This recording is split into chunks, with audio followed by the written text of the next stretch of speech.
Sud Radio Conseil de famille.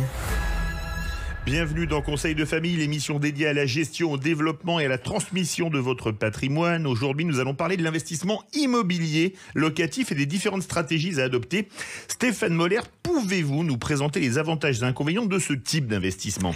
Bonjour Philippe. Alors l'investissement immobilier locatif consiste à acheter un bien immobilier dans le but de le louer pour percevoir des revenus locatifs. On a déjà souvent évoqué ces possibilités d'investissement. Cela présente plusieurs avantages.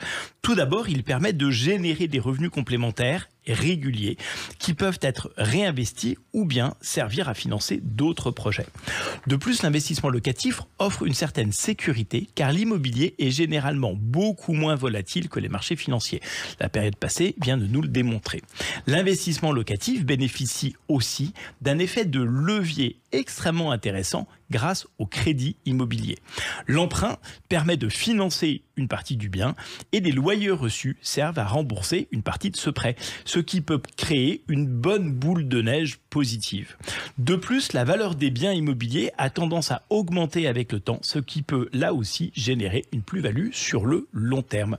Cependant, il y a évidemment des inconvénients. L'investissement immobilier locatif nécessite souvent un effort de gestion important, notamment pour trouver des locataires, entretenir le bien et gérer éventuellement des impayés.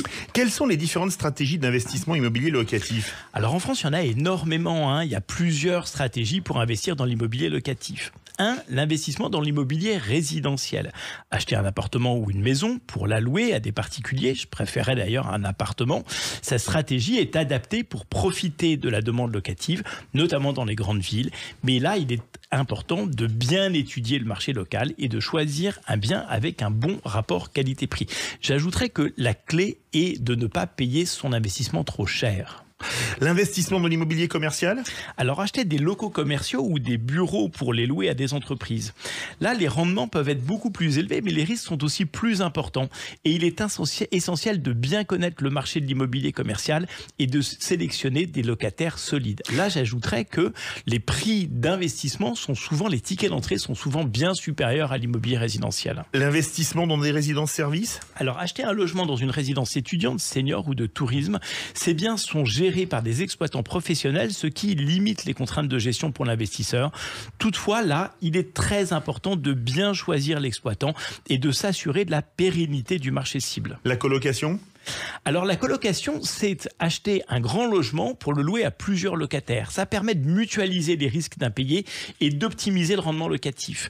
La gestion d'une colocation peut être plus complexe, mais elle peut être largement compensée par des loyers plus élevés. Il est important de bien choisir les locataires, évidemment, et de mettre en place des règles claires pour assurer une cohabitation harmonieuse. L'achat-revente ?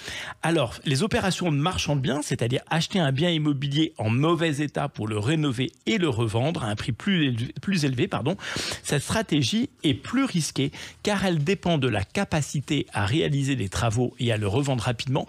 Toutefois, elle peut générer des gains extrêmement significatifs si le bien est acheté à un prix intéressant et les travaux sont bien réalisés. Merci Stéphane pour ces conseils sur l'investissement immobilier locatif. Conseil de famille revient demain avec un nouveau sujet d'actualité en matière de gestion de patrimoine. Retrouvez nos chroniques quotidiennes en podcast sur le site de Sud Radio et posez vos questions sur le site conseildefamille.com, conseil au pluriel. À demain pour de nouveaux conseils en gestion de patrimoine. À lundi. C'était Sud Radio Conseil de famille.